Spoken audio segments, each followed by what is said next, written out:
Okay, last Sunday we had Kevin Aldrich from another 412 church called Crowded House in Bryanston, Johannesburg. He shared the word, and the title of his message was I Will Go. Die konteks, die Here sê daar's soveel mense wat moet hoor van Jesus. Daar's soveel daar buite en is ons bereid om te sê Here, stuur my, ek sal gaan om te gaan vertel. En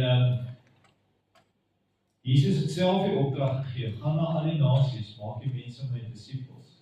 It was not something Kevin had in his sermon, it was actually something Jesus said. Now you go into all the nations and you proclaim the gospel of the kingdom. And in John chapter 4, we read the story, because I want to continue this morning, and maybe just as we go, what we encounter. There's a parable that came up this Wednesday, and last week, Donnie from Bethlehem stayed with me, and the parable also came up. So I want to talk about the parable of the sower. But before we get there, just as an introduction, in John chapter 4, we read the story of the woman at the well. And this lady was a Samaritan woman. She wasn't a Jew. And Jesus actually said himself, I came for the Jews. So for him to speak to this lady was frowned upon. The disciples didn't understand it. And Jesus sent them to go and get food. And he has this conversation with this woman. And when they came back, when they came back, Jesus said the following to them in verse 34. My food is to do the will of him who sent me and to accomplish his work. Do you not say there are yet 4 months to the harvest? Look, I tell you, lift up your eyes and see that the fields are white for harvest. Already the one who reaps is receiving wages and gathering fruit for eternal life, so that the sower and the reaper may rejoice together. For here the saying holds true, one sows and another reaps. I sent you to reap that for which you did not labor. Others have labored, and you have entered into their labor. So Jesus is talking about this big harvest that's ready, it's white, it's ready to harvest. Dis iets wat die Vrystaatse boere verstaan. Ek kom in die Karoo, ons verstaan nie eintlik hierdie oesbesigheid nie, maar 4 maande, is dit nie omtrent hoe lank het 'n mielie vat om te groei nie? Tot by oes. Okay, goed. Maar die boodskap in die Weskaap gaan probeer. Kom ons sê dit vat omtrent 4 maande. So, but then Jesus said, yeah, you say no, it's still 4 months. It's still a long time. It's not. And Jesus said, no, you're missing it. It's ready. The harvest is ready. It's already ready. But you didn't labor for it. You didn't sow the seed. You must just go and bring in this harvest. Now in Matthew 9:35 to 38, Jesus talks also about this harvest. But then he says, this harvest is so big that you will not be able to bring it in. You will have to pray for the Lord of the harvest to send laborers. So in these 2 stories, it's first of all, it's not me or you. It's not our harvest. This is God's harvest. We must pray to the Lord of the harvest. And we are just co-laborers. Whether you plant, whether you water, whether you reap, we will all receive wages. But Jesus is saying that there's a harvest of souls. There's people. This harvest is talking about souls that are so ready to receive Jesus as Lord and Savior. There's people that are so desperate for a real relationship with Jesus. And Jesus is saying, you are missing it. He's talking to his disciples, his inner circle. He's saying, this harvest is so ready. You need to go and you need to ask God to send more laborers. This is the call to go. Now, in this story, Jesus sent us to go and reap, to go and oos.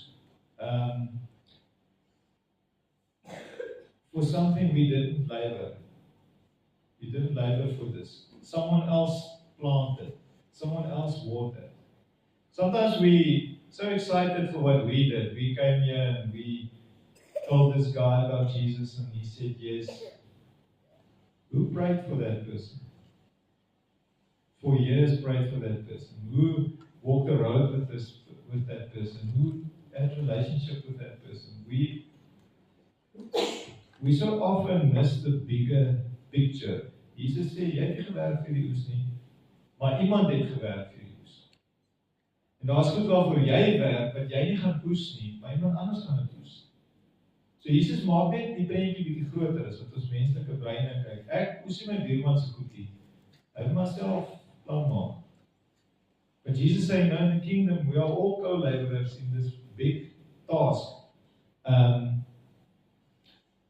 We have this concept that we arrive at the harvest and it's just lekker, it's just there. But somebody had to keep the eystervarke and the vlakvarke away. Someone had to chase the birds away. Someone had to water. Someone had to weed.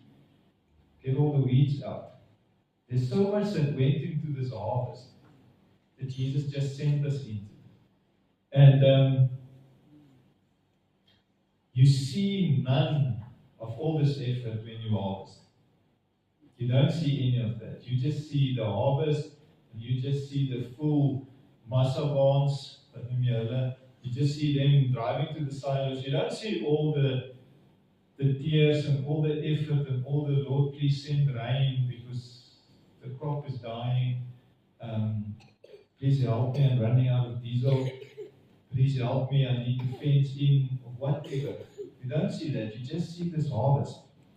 But how did this fruit get there? And how did this person's life change? Because sometimes we forget all of that. We spend time with people and then they're not ready for harvesting. They're not ready. They're not open for it. And then we shouldn't lose hope. We shouldn't lose joy. Because that's also part of the harvest. So it's actually a little bit contradicting. You must take in this harvest, but there's also some preparation work that needs to be done. And Jesus addresses both. Paul writes in 1 Corinthians 3:6, I planted, Apollos came and he watered, but it was God who gave the growth.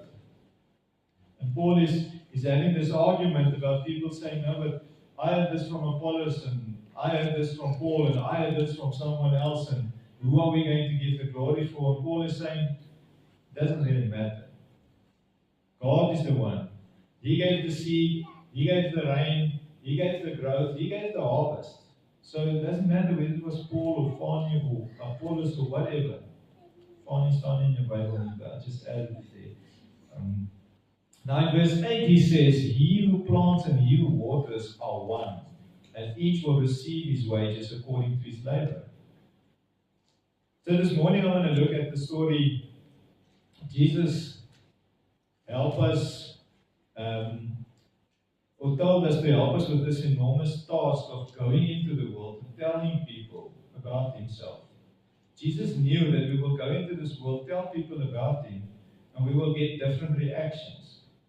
Mense gaan nie altyd op en afspring van blydskap as jy vir hulle van Jesus vertel. Party lande gaan jou vervolg en doodmaak as jy daar inkom en van Jesus begin vertel. En Jesus sê, ek wil julle net voorberei dat dit is wat gaan gebeur. So Jesus tells us this parable to help us understand if we tell people about God's kingdom. So this is just the background to get to the fields of people that are ready for harvest. Jesus said the fields of people in Bloemfontein are ready for harvest. So let's turn to Matthew 13, verse 3 to 9.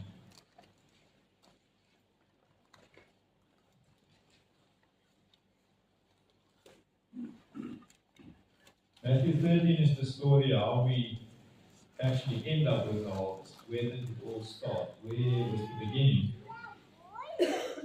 So I just want to read from verse 3, the first introduction to verses we can skip. A sower went out to sow, and as he sowed, some seeds fell along the path, and the birds came and devoured them. Other seeds fell on rocky ground, where they did not have much soil, and immediately they sprang up, since they had no depth of soil. But when the sun rose, they were scorched, and since they had no root, they withered away. Other seeds fell among thorns, and the thorns grew up and choked them.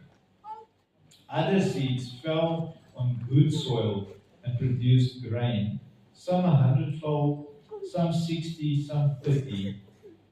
He who has ears, let him hear. Then Jesus explains the story, just a couple of verses down.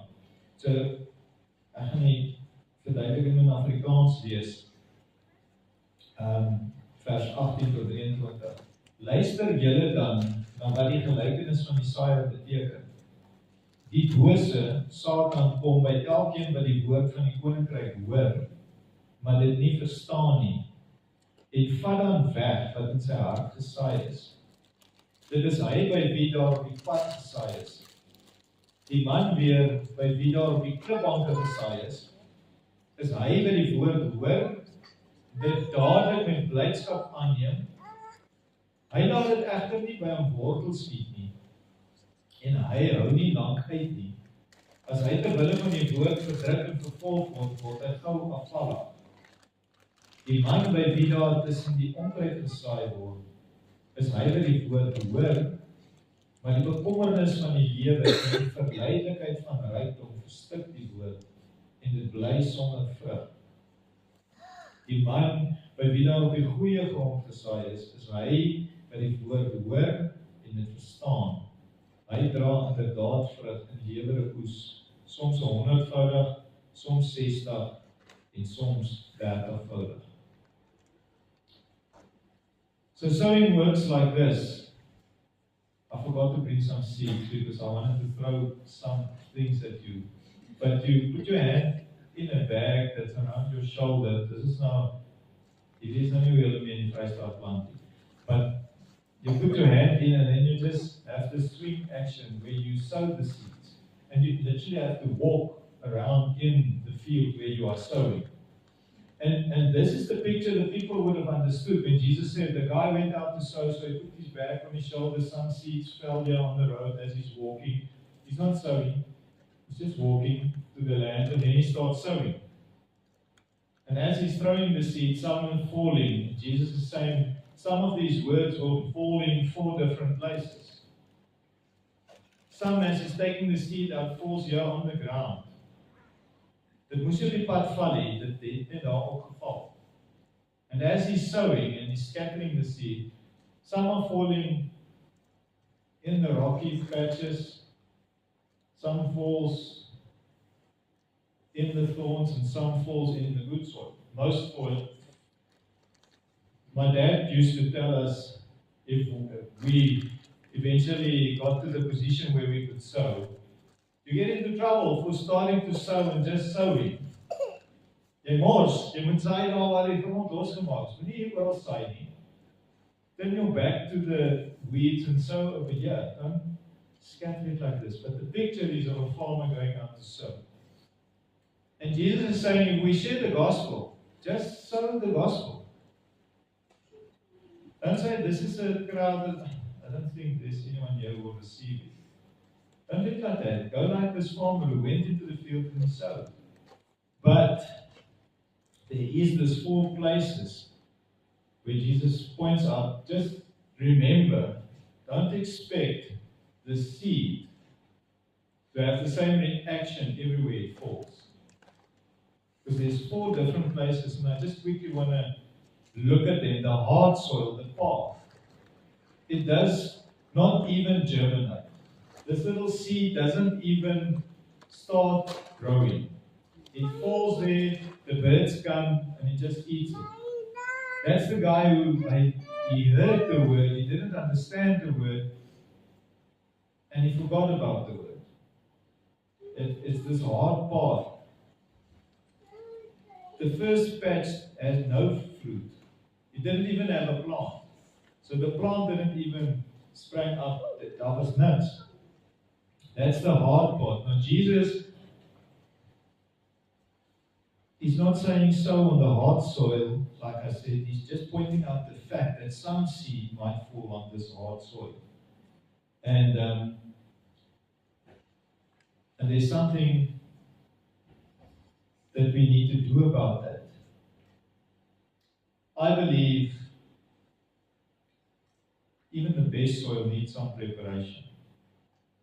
So it's not that this path was useless. In some of our lands, there's a path where we have to get the tractor there, we have to get our bakkie there.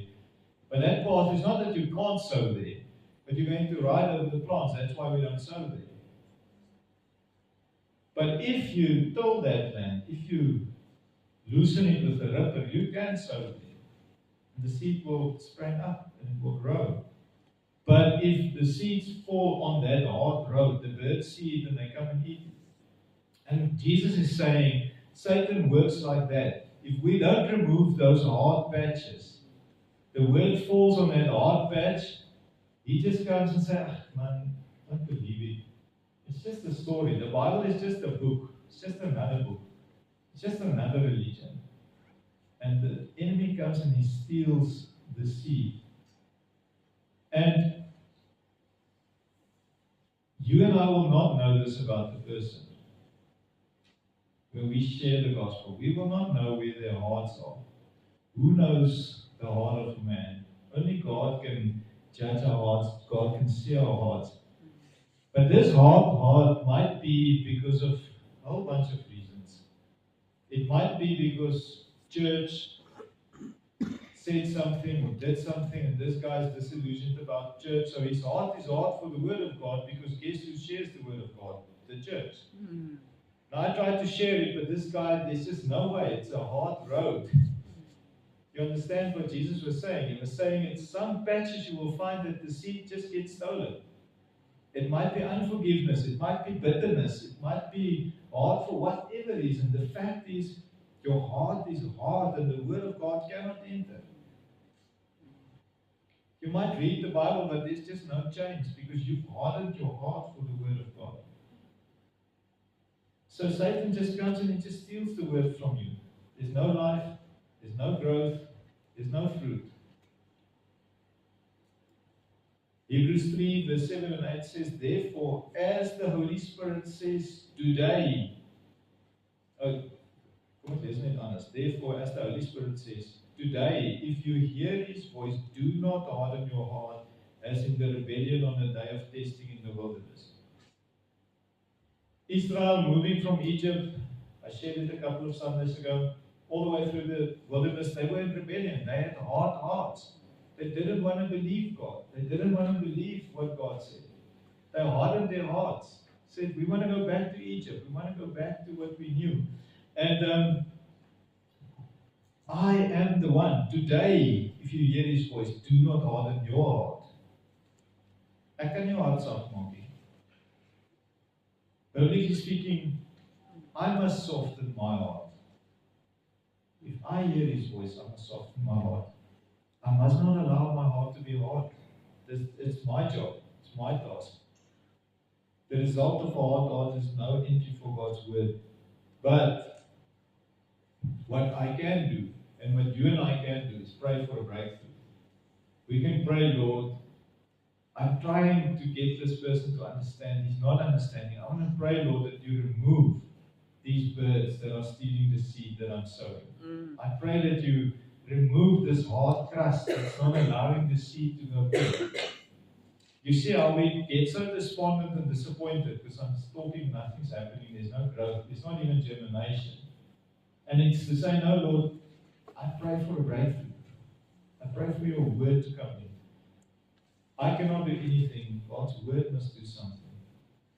Now the rocky soil, because that's the other one. A klipbank. Volgende keer as ek hierdie preek kan julle al julle boerevriende nooi, dan sal hulle verstaan waarmee hulle sukkel. This one is the most difficult one to see for us. Because it says there was a seed that fell there. Now, if you know anything about seed, I don't know a lot, but what I do know is if there's soil, water, and heat, it germinates quickly. If you try and put some oats there in the Karoo now in June, it will not sprout. It will take weeks to germinate and then weeks to grow. But if you plant it in February, end of February, beginning of March, immediately there's a reaction. Immediately it starts growing. So some people receive the gospel and we see the little plant. I can immediately see there's a plant, there's things happening, and it's growing, and it's nice. Success. We've planted, and here's the little plant. Until the sun comes. And the sun, Jesus said, the sun is, the walk will get tough. Until this gospel gets to the application bit. Until the obstacles of this life come against me. Now it's tough. Now the sun is burning and there's no depth. There's no root. And Jesus said what happens is this plant verlep, a frag. Because there was no root, there was no depth. And I think as long as God is doing what I heard someone promised, and as long as God is saying yes to everything I ask, it is going well. But God is not there to spare us suffering. God is not there to do all the things we want Him to do. But if you have this rocky crust with no root, this is where you stumble. Because all of a sudden it doesn't go my way. It doesn't go the way I want. And in many ways, modern Christianity struggle, especially in persecution. Because all of a sudden everyone comes against me. All of a sudden nothing works the way we want it, and nothing works the way we want the Bible to make it work. Because we've got Bibles in different translations, and we can go into a shop and buy them. We've got videos. I don't even have to read it. It just tells me what the passage says. We've got all interpretations, books written, the in and out of all the topics in the Bible.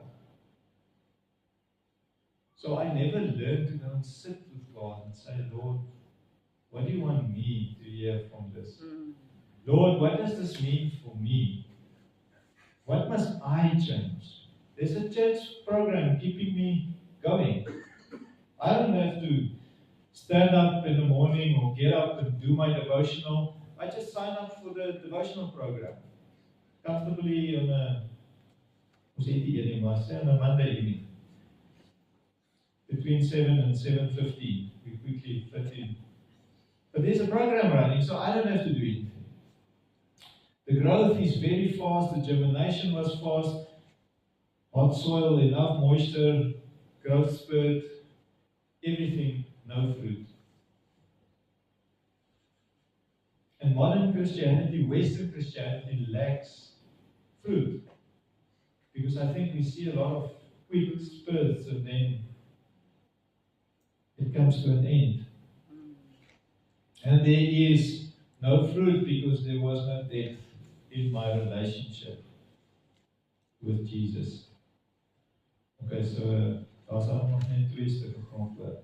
So the first group didn't even have a little plant. The second one had a plant very quickly. It looked nice.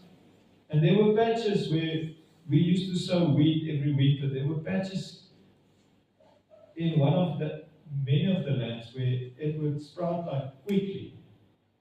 But then as the season gets longer, those ones, they just stay, just that size. Where the rest of the land, the fertile ground, will grow. And that was normally where there was a kalkbank or a klipbank. So the third group fell among the thorns. Definitely better soil. You can't argue that the soil where they fell was not good. Because, I mean, the thorns were thriving. And these hearts were open, they received, and then something interesting happened. They allowed both to grow.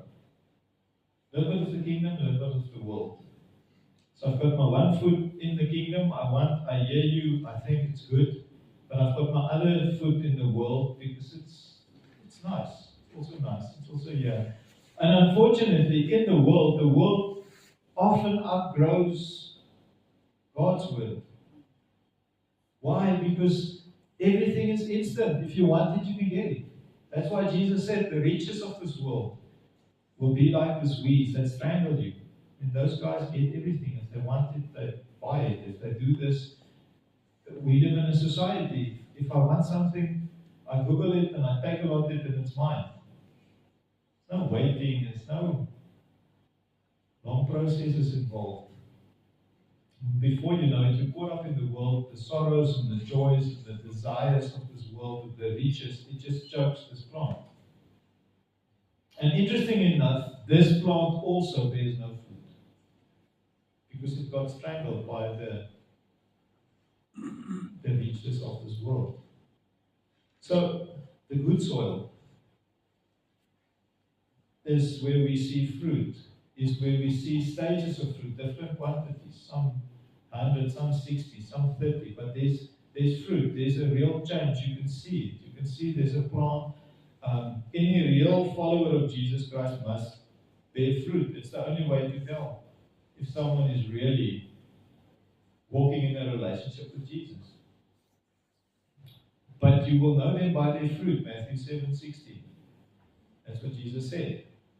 So there's so many things just about fruits, planting, harvesting, and Jesus is saying that's us. That's the way we are. Sometimes we're just not ready to receive. There's some stuff that needs to get out of the way. Sometimes we are ready. But this little seed, it fell in the good soil. It had a deep root. Look, there's still birds in your land, but these seeds didn't get eaten by the birds. There's still some weeds growing there in the land, but they didn't choke the plant. There's still some rocky patches there, but somehow the roots got past and beyond and around it. So my relationship with Jesus connects me to his life.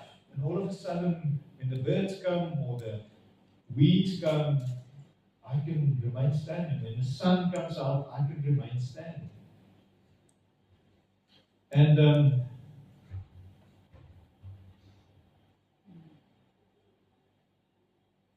even if there's weeds, because you are in the field, there the field gets weeded. Onkruid word uitgetrek, want jy is nou in die veld.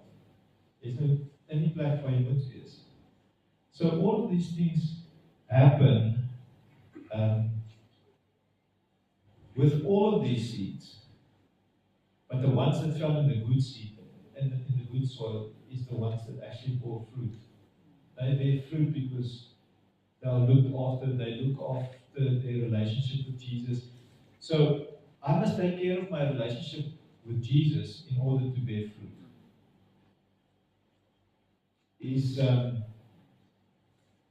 Is what I also get from the Bible. So let me close by saying the following about these two stories we just read. And just try and summarize it or get it together. Jesus gave us this harvest example. And he gave us this command to go into Bloemfontein, invite people, tell people, disciple people. You and I must pray that God gives us discernment. Ons het onderskeiding nodig. Die Heilige Gees moet vir ons wys waarmee is ons besig. What are we dealing with? When we come to Bloemfontein. Forget Bloemfontein. When I come to just an individual, God, what is at stake? What is at play here? Because first of all, is it a hard path where Satan comes and he steals all that we say? No word enters the heart. In agriculture, this is where we need a ripper, ploeg. That's where that's necessary, just to break open that layer so that we can get in. In the human heart, it is that painful searching and facing some of the things that cause this hardened heart. I need to go and address that thing. I need to go and face that thing. I need to go and settle that account. I need to go and let go of the things. So, yes, I can pray with you, but you need to go and ask forgiveness. You need to go and repent. So I can pray with you, but I can't repent on your behalf. I can't go and ask forgiveness on your behalf. That's something you and I need to do ourselves. But that's the hard path. Because let me just say this. I have done a little bit of new lands, developing new lands in the Karoo. All the soil in the Karoo is good. But when you arrive there, it doesn't look good. It's full of trees and thorns and rocks and all this rubbish that's spoken about here. You need to go in with excavators, tractors, hard manual labor to get rid of everything, to get to the good soil. And that is why Jesus told us this parable, that there's different reactions, but that's just to prepare us, that when we come there, that we know that I will encounter this hard path. And it's not my job to break your heart. It's my job to pray for it, it's my job to point it out maybe. And then each individual must soften their hearts. That's what the Bible says. Today, if you hear His voice, not if the preacher hear your heart is hard. Today, if you hear His voice, you need to soften your heart. Don't be like the Israelites who were rebellious. So the rocks, remove the things you are carrying with you. There's so many things we carry with us. Unforgiveness, unrepented sin. There's stuff that it weighs us down. It's this rocky thing, that it's just this heavy burden that we carry. It just causes your soil to be shallow. And sometimes we feel so entitled, even to our bitterness. I'm entitled. This is my bitterness. They offended me. I'm carrying this.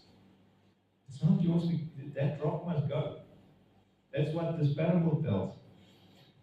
So it's also hard work to let go of revenge, let go of stuff.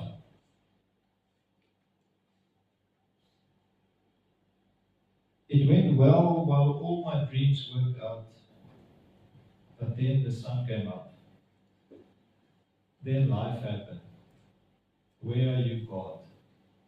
Why don't I get this? Why don't I get that? God is not a genie. He's not sitting in a bottle waiting for me to tell him what to do for me. And that's where these guys with the rocky patches start falling apart. Because now the real life happens. It's been happening all along. And then you started believing, but hang on, if I've got this all-powerful God, then everything will work out. And you see how there's no depth in my relationship. It was just about the things God could do for me. And then there was no fruit of God in my life.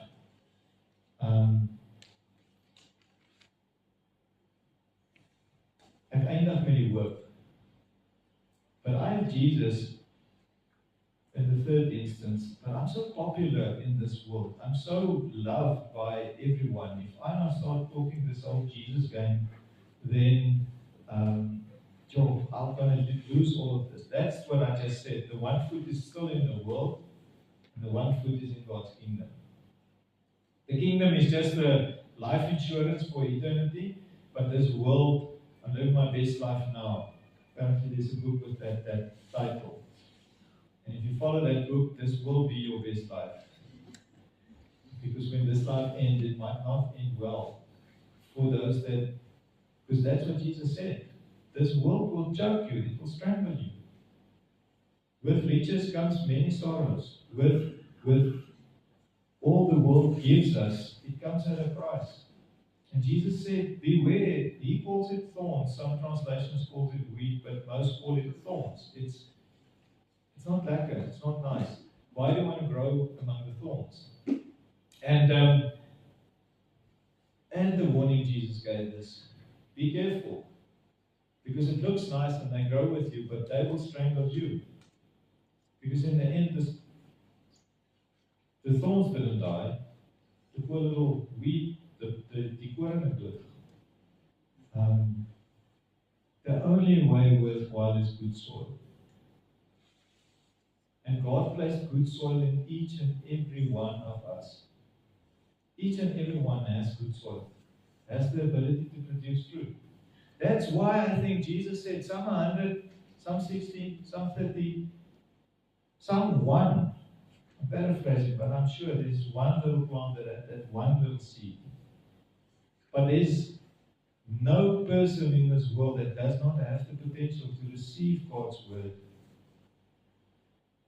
and to bear fruit. But Jesus is saying there's a harvest. That's the first one I started with. There's a harvest. What is this harvest?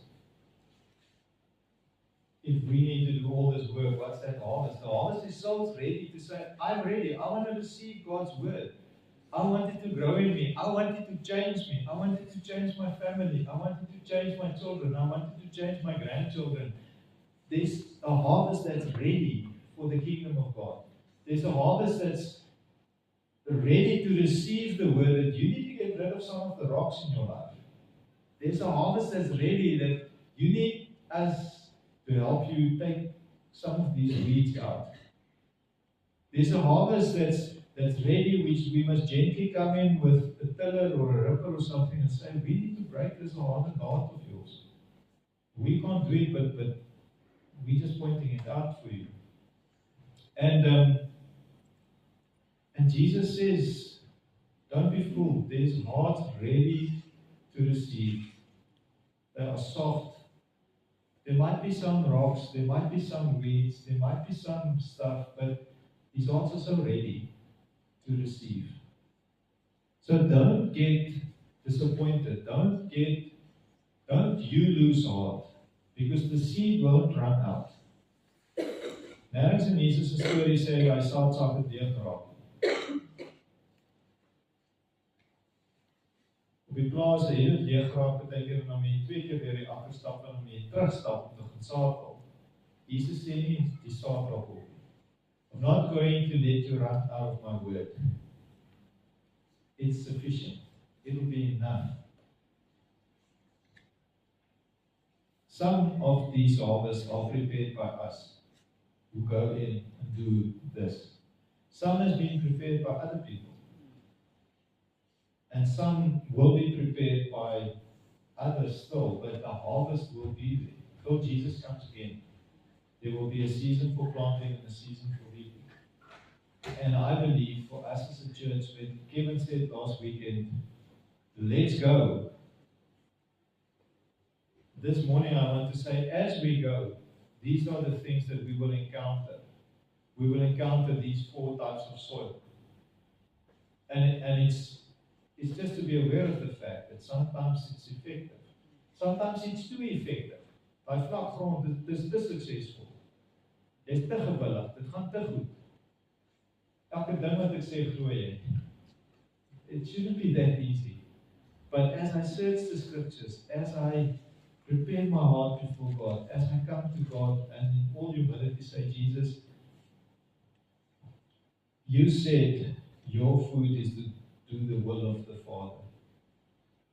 My food, I want to do the will of the Father. No matter how hard these rocks are, no matter how much the weeds are, I want to do the will of my Father. And that is the invitation. And yes, maybe for some there's still 4 months to the harvest, but there's a lot of others that are white in the field, ready for harvest. And for us as the church, it is to go to those that are ready to be reaped, and to go back to those that weren't ready, maybe prepare. Maybe our job is just to water. Maybe our job is just to prepare that someone else can sow. And it's for us to be encouraged as we go and we encounter these things, and not lose hope when someone, it seems like nothing goes in. Jesus said it will happen to some. And to some, as soon as there's some obstacle, it seems like everything disappears. There will be some like that. And to some, one foot in the world, one foot in the kingdom. But to everyone, there's good soil. And let's trust for discernment where we are. Ek hoop dit help so bietjie om die gelykenis te verstaan. Can I close in prayer for us?